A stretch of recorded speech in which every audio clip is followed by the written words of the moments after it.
Hello and welcome to today's program. Today I'll be talking to Claudio Ferro, our Italian minister abroad, and we're going to be sharing with him about what God has been doing in his life. And in these programs, as you know, we're focusing on what God is doing in different nations of the world. A lot of our emphasis is on non-European countries, but we haven't forgotten Europe. We haven't forgotten Italy. And we thank God for what is going on in the nation. It's a tough nation to work in many ways because it's steeped in legalistic religion, and evangelical churches need much more breakthrough than we have currently experienced. We thank God for what he's done over the years. But today I'd like you to meet Claudio Ferro. Hello, Claudio. Welcome to the program. Hello. Hello. Great to be with you, Colin. Yeah, tell us a little bit about yourself for people who haven't met you before. Well, I'm a son of Kensington Temple because I was born again in KT. It was quite some time ago, 30 years ago. And actually, all my story as a newborn again is going through Kensington Temple because after I got saved, I went to IBIL. I did 2 years of IBIL and I started in London. The satellite church that was for Italians. The Italian Fellowship was called in 1992. So all the 90s I spent in London until, if you remember, Colin, it was you. We were together. I was your translator to a conference for the healing churches in Italy. When you told me, why we don't open a church in Rome? And you didn't know that God was telling me exactly that, to go to Rome and to start a church, something I would have never done it if you would have not told me so, because it wasn't my intention to go back to Italy. I was so happy in Kensington Temple in London, pastoring the Italian Fellowship. But so it was 2001, the end of 2001, when I moved back to Rome. And I started a church there, the mission, the Kensington Temple mission to Italy, with a lot of help from the IBIL students. Every year, groups of IBIL students were coming to Rome to do spiritual warfare and to evangelize. So many pastors, creative pastor came. You, Colin, came many times to have conferences in, all over Italy, from Milan to Sicily. It was really a great time with God. And so this in Rome went on until 5 years ago, when God suddenly, in a way, moved me to this area where we are now, because I realized that there are parts of Italy where there are no evangelical churches, like where I'm in now. It's called Orvieto. It's a beautiful small town in Umbria. And actually, I live in a village called Lubriano that got just 900 inhabitants. But all the area around here, there are many, towns, small town, villages. It's a quite rural area, but many tourists come over here because it's beautiful for tourism. The problem here is that there are no evangelical churches. There have never been an evangelical churches in this area. We are the first one to start it. The closest evangelical church is 50 kilometers from here. Another small church, from another missionary. So it's an area that needs God. So we have started here to evangelize. We started the work here. Thanks God, as the church is growing.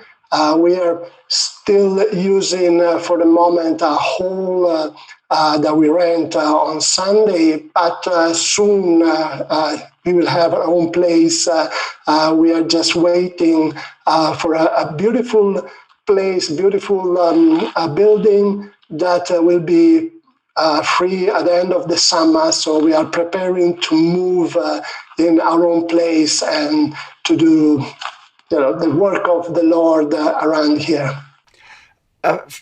Claudio, one of the things that people might be interested in is the thought of mission to Europe, mission into Europe. A lot of people think of Europe as being the kind of, birthplace of Christianity anyway, not the birthplace of Christianity, that's the Middle East, but very much a Christian continent, Christian part of the world. But actually, mission into Europe is very significant. We're living in a kind of post-Christian continent in some respects. And I know Italy is a little different in a way because it is a Catholic nation still in many, many ways. Would you talk a little bit about what it meant to you to start a church, a mission in Rome, and then now to extend it to where you are? What difficulties did you face? What was the response, and how did you go about it? Yes, this in fact is something that I had to discover, because I remember when I was at IBL, I thought to be a missionary to Africa. This was my idea for doing the Bible school. Then during the Bible school, God showed me that the Italians need Christ because, we know Italians, they are Catholic. Everybody here will say, I'm a Catholic. But they don't know the Bible. They don't know why Jesus died on the cross. They have the crucifix everywhere, but they don't know really that you can have salvation just believing in Him. It's always about works and religion. So I realized that Italy is a mission field. Like today in the rest of Europe, is a big mission field because people is very materialistic. People, yes, if they believe in God, He's just a God quite far away, a God that has no interest really in their life. Everybody live their own lives. Here is very strong Catholic. The culture is very strong Catholic. This area where I'm now used to be the Vatican Kingdom, or they call it before, and spiritualities. So people here, when you talk about, God, they don't have any relationship. They may go to church, to the Catholic Church on Sunday, but during the week, they everything but Christians. And especially they not saved. They don't know if they're going to heaven. They hope in a purgatory. They hope in some kind of, let's go with it. So I believe today Europe is the place for the mission because especially Europe, like south of Europe, France, Italy, Spain, and those Catholic countries, they never seen a real revival. Like, we talk about the revivals in England, in north of Europe, in the Protestant countries. They have revival with hundreds of thousands of people getting saved in short times. Well, in Italy, it never happened. And many other countries of Europe, I think it never happened a revival in all history. I mean, we have to go back to Paul to speak about a revival in Rome, but it's quite far away, isn't it? So I think it's the time for Europe to see a revival. I've been studying the revivals in South America, revivals in Africa, Reinhard Bonnke, and all these great things that we have seen happening in those countries, those continents. And my dream is to see it happen in Europe, because I always pray, why not Europe, God? Why not to see the stadium filled, with Italians and, with Europeans? Because often what's happened, even here in Italy, like in Rome, you go to Rome, you see some, quite large churches, but often they are Africans, South Americans, thanks God for them, thanks God, and they are here. But you don't see large churches with Italians, So I think Europe is in need of a revival, is in need of missionaries that they will come to touch the local people. Now, over the years, you've had a number of breakthrough moments where opportunities have come your way. Would you talk to us about what God is doing now, the opportunities you have after 20 or more years of working back in Italy, the opportunities, the doors the Lord is opening to you, and some stories of how people's lives are being touched? Yes, God is good. See, and He opened doors and you never imagine. Example, I go every Thursday to the prison here in Orvieto, and then this is a door that God has opened because also in the prisons, the Catholics, they always, the priest has, uh, his chapel there, and if you wanted to go to a mass, you go to the Catholic mass, but then go through a lady that worked inside the prison that got saved, and she was able to open for me a door, and we started the Alpha course in the prison. And I saw, now it's 2 years, then I go there every Thursday, and I saw some amazing work of God in there.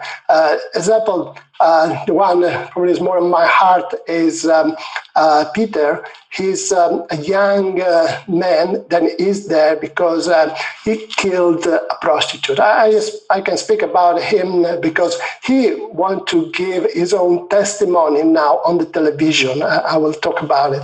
And so he was there for life sentence, and his life was destroyed. 27 years old man. He came down to the Alpha course because another inmate invited him and said, "Yeah, just come and meet Claudio. Just come. We have a talk there." And so he came to the meeting, and from the first time, he was touched, by God. He got saved, and now he's my disciple there, and he's doing an amazing job. He's studying this word of the Spirit.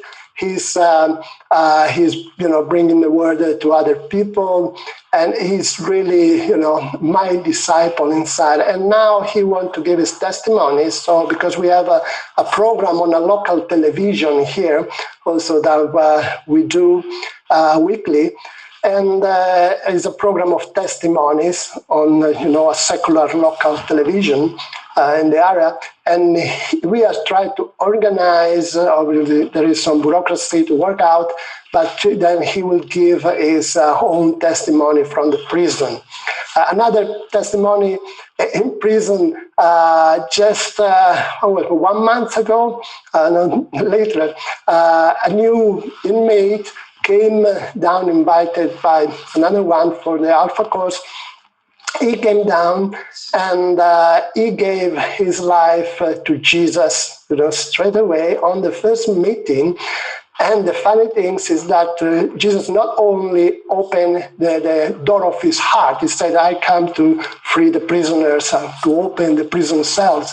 And he didn't open only his heart, but just the same week, he was free to go out from the prison, even before his sentence was finished. They let him out, for some kind of grace. Then he got it. So God is really working inside the prison. We have. The Alpha course is working very well for us. Obviously, now we cannot meet together for it. We can have the dinner together, the things that we prepare on that. So we do it on Zoom. And even on Zoom, he's working. One testimony of just a few weeks ago, we had this, his name is Sandro, this man, joining in he was atheist, so he wasn't really much convinced about it, but, okay, the friend invited him. I just zoom in, and I see what it's all about. And we show the videos on Zoom, and then, we divided in rooms to talk. At the beginning, the first 2-3 weeks, he was, coming out with his own ideas. He said, I tried once to read the gospel, but I didn't understand much, so I'm not really interested in that because I don't really have faith. But then, it was around the fifth or the sixth week, he suddenly, he opened his heart. He gave his life to Jesus. He said, I don't know what happened, but I start believing. And he started to read the Bible, and he said the following week, but now I understand what I'm reading. And just last Monday, it was we were talking about prayer. We were on the week talking about prayer, God healing the sick.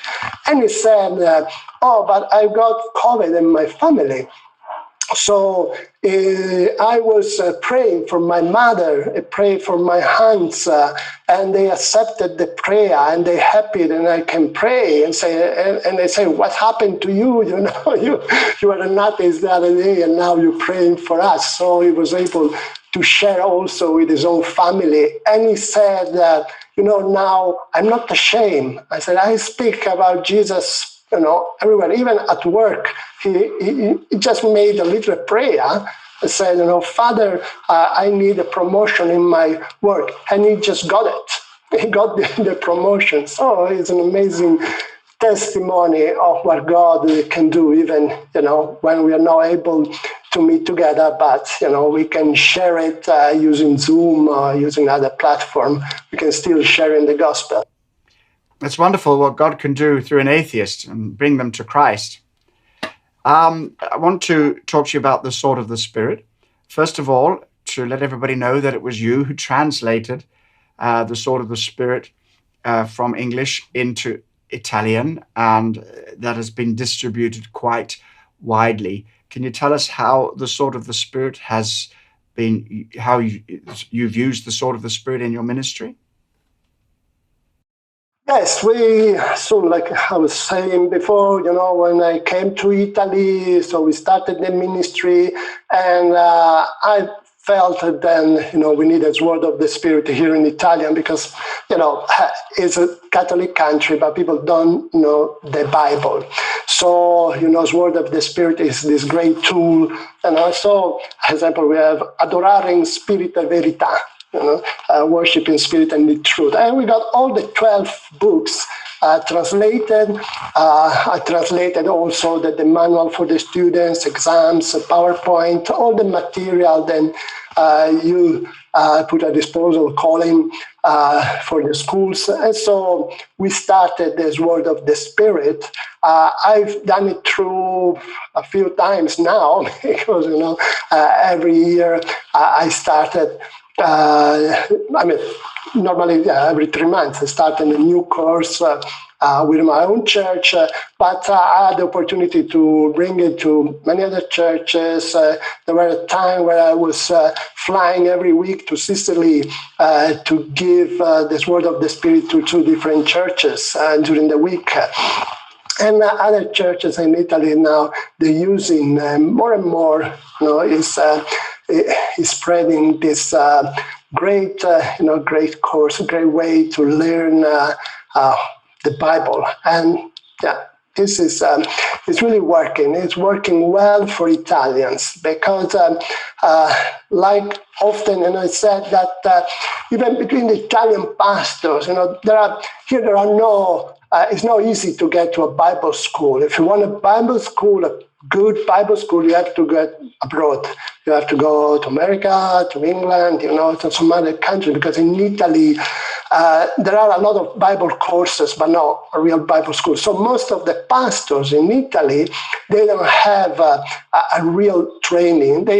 They've been working with their own pastor, and then one day they start in a new church, often splitting the church they're part of, and starting something new with a group, and then they become pastors, and but they don't have a good, solid Bible teaching. So we try with the Word of the Spirit and other material from you, Colin, that we had translated. We had translated Satan Unmasked and the one on the motion and other of your books. I will translate in Italian just to give, especially to the pastors, good material to work on, because this is a great need here. You've also had opportunity to present an evangelical program on television. Tell us about that. Yeah, this is another idea we had a couple of years ago. We want, to reach the people in this area. There are, like I was saying, many small villages. And then I heard there is this local television. Is one of those television they show the local football match, the local news, so advertising on things around here. So I went to speak with the owner of this television, and he gave us this program for a good price. To say, we bargain on it, like Italians do. So at the end, I had a good price to put on this program. It's an half an hour program. Then normally I bring somebody with me, and it's me and my wife, Simona, and we host the program, and we bring some testimony, some strong testimony of healings, of salvation. And we share this half an hour program, and every week goes 4 times a week. It goes different days. Goes this program, and we had many telling us, "Oh, I saw you on the television. I like what you do," because people at home feel more comfortable. To come to an evangelical church here is still kind of cultural. They think that they break with the culture, they break with the past, with the family, if they just come inside to an evangelical church. So going inside the houses, we have found is a good way to reach them. So this is the program. We had also some people getting saved, coming to the church through the program. Some people then responded and they called us. So we had a way of visiting them. And after a while, they joined the church. So we see some good fruits from it also. Now, I also understand you've got a new opportunity as the chaplain of the local fire brigade. How is that working out? Yeah, this is another new thing. It just started, I think, a few months ago, with a fireman that was one of my disciples in Rome. Actually got saved when I was in Rome, with a church in Rome, and was my disciple because it was training as a fireman, and then after I started to work there. Then he moved to Sicily, and he joined another local church there. He grew in the Lord. And then he contacted me a few months ago with this idea to start the Christian Fireman Fellowship, because it's never been in Italy. So he said, I got this dream. I would love to, because even in the fire brigade, the Catholicism is quite strong. They have their own protector, it's Santa Barbara. They're very devoted to this saint that protect them from the fire and all these things.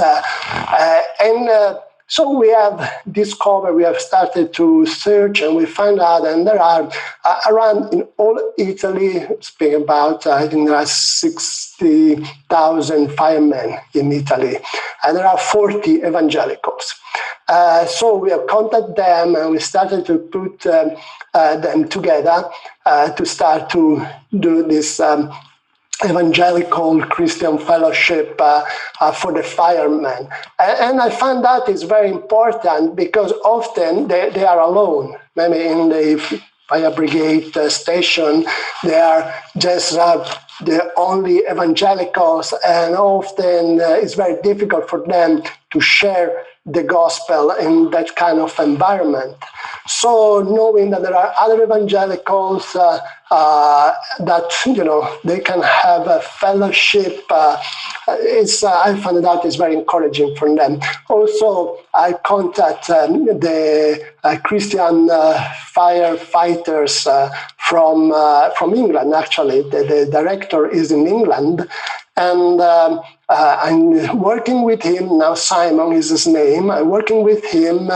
We had different meetings to start to organize when there will be the opportunity for a team of firefighters, Christian firefighters, to come over to Italy and visit the stations where they can give a testimony.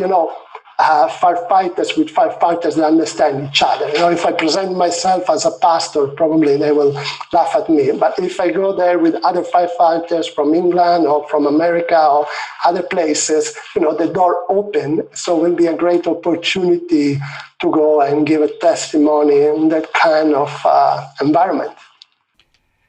Well, it's wonderful talking to you today, Claudio. Thank you so much for all that you've done. And we appreciate the relationship that we have with you and the 30 years or more in which you have been sharing with us and part of us, and also for those 2 decades that you've been back in Italy, a very significant mission field, as indeed is England as a mission field. And thank you for all that you do. And we're praying for you, and we want to pray for you all the more and pray for you with more information. So would you share with us some of the important prayer needs that you'd like us to cover in prayer? Italy is, politically speaking, about the nation is on a time where actually the government that we have is not being elected. It's just a government, they call it technical, and what they do a crisis in the government, and then these other people, one of them, is Draghi, and we know where he's coming from. And so behind all of that, there is a lot of masonry, and there is a lot of, control over the nation. So we need to pray that Italy will be able to have a government that will be elected by the people, and that we will have more freedom. Also, honestly, the Catholic Church, especially with this new Pope that we have, and this Francis, actually is really going more and more into a kind of humanistic religion. And so even the little bit that they had of Jesus and of God, I can see that they going far and far away.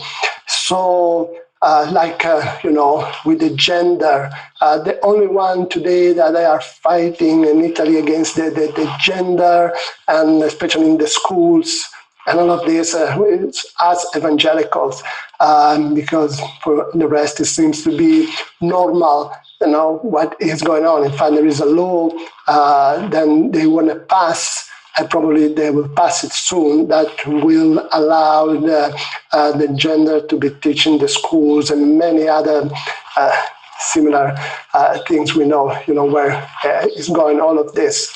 So we need to pray for this nation that is really going more and more far from God.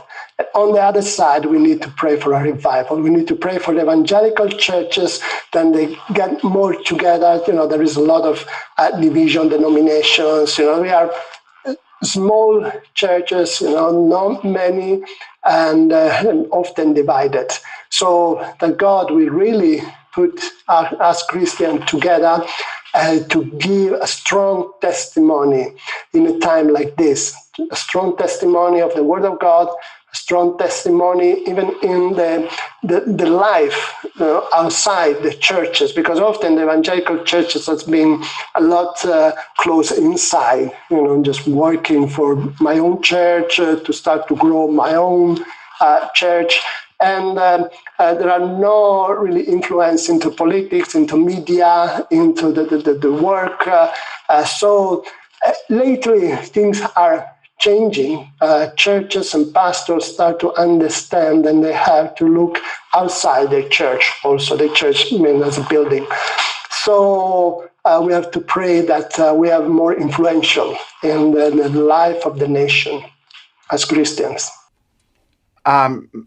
Many people will know that the Apostle Paul headed for Rome, and hopefully in his day to move on from Rome to go and continue to evangelize. And Rome, of course, was the capital of the old Roman Empire, and it was strategic a city for the then known world. And how interesting that today we are still looking to evangelize Rome and Italy, and to bring call Italy back to God. And so prayer is very, very important, that the opportunity for the gospel to expand. And also in my visits to Italy and in sharing with you and Simone, Claudio, there is one thing to see people make a commitment to Christ and pray them through that, and then to begin to disciple them. But it's also another thing to gather them into real church community, to understand what it means to be a local expression of the body of Christ, not just church attendance or attachment to a religion, but to build a good, strong evangelical community. Now, while we are recording this program, we're still in somewhat of a COVID situation. And I just wanted to ask you about how you see the future post-COVID in regathering people who are not used to gathering in buildings so much now, but watching online. How would you like us to pray for that on into the future? Yes, obviously, like in Italy, like the rest of the world, the COVID and this pandemic has put a lot of fear on people, and so they prefer to stay home, work from home, study from home, and doing church from home. And the problem is that we cannot have church from Rome. Church means assembly, getting together. And so, it's difficult to get together on internet. So we pray that there will be this coming back as soon as there will be the opportunity. Thanks God, even through the COVID, we are being able, apart when there is totally lockdown, but normally we are being able to meet anyway in the churches with distances and all of that. But at least 30% of the church has just disappeared. And it's very difficult to keep contact with them and try, to bring them back to the church. But I believe there will be something new that God will do post-COVID.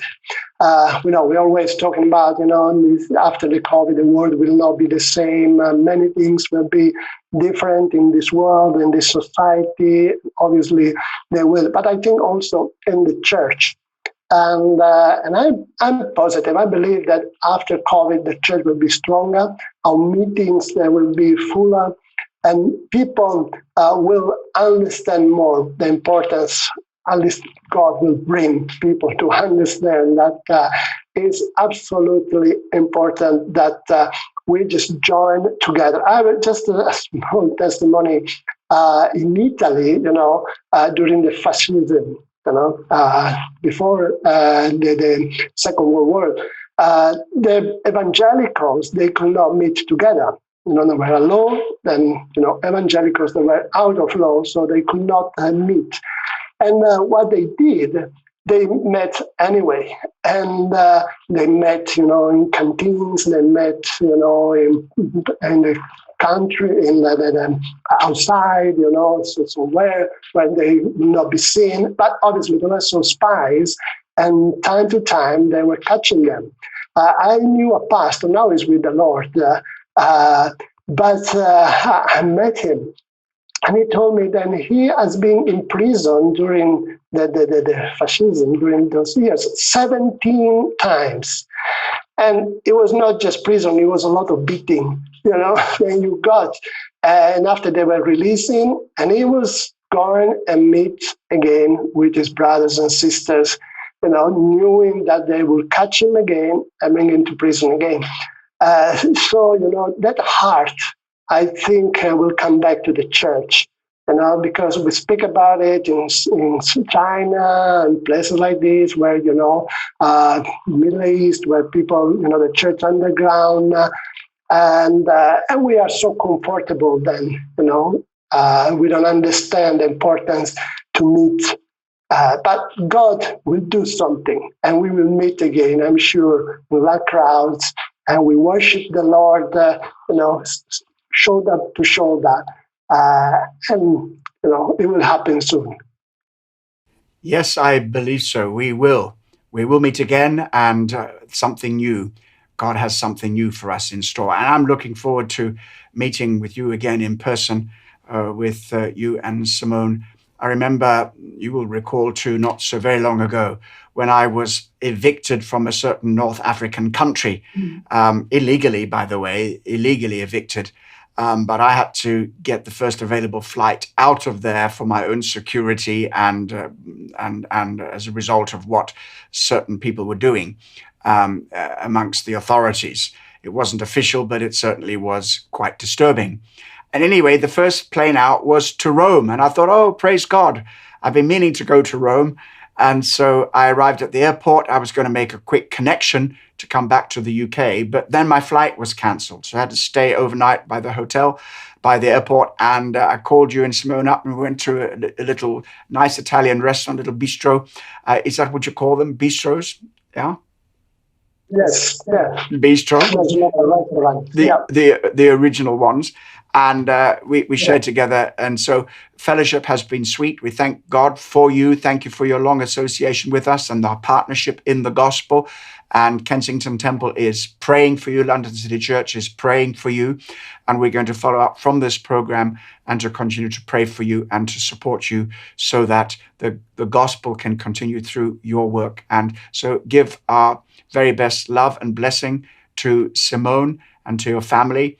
And may God continue to use us all, and especially use you. So thank you so much for joining with us today, Claudio. Thank you, Pastor Colin. We're waiting for you in Rome. There are many pastors, and they ask me, but when Colin is coming back, when we're going to do something with him, they appreciate you, your teaching here in Italy. So we are expecting you to come, and we can do a conference in Rome again. It's something that I personally miss so much, just to have some, fellowship with you together.